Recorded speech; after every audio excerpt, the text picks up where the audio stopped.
There's a lot of ways that we can run an FET cycle or a frozen embryo transfer cycle.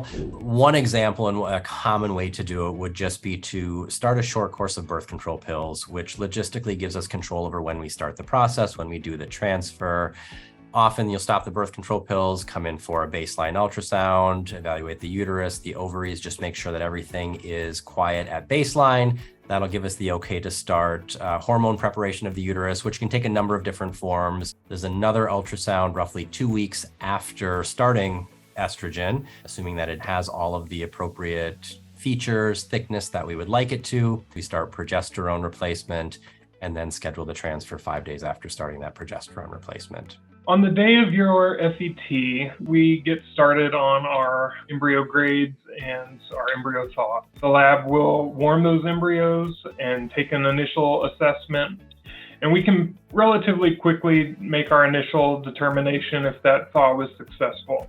Perhaps later on, a little bit closer to the transfer, certain labs might take that embryo out for an assessment of embryo expansion, perhaps snap a photo for a keepsake.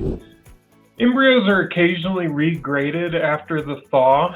Those embryos may have experienced some level of cryostress, or they've collapsed, they've re-expanded. The receiving lab may choose to regrade that embryo upon thaw, simply as a descriptive measure so that they can track their quality assurance data.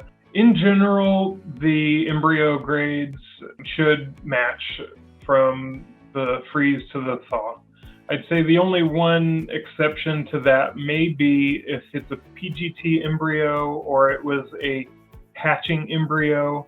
There's been a breach through the shell of the egg, the zona pellucida, and through the freezing or thawing process, the embryo has come out of that shell. It might get regraded as a 6 or a fully hatched blastocyst. That would be the most common situation where the stage has dramatically changed in a substantial way.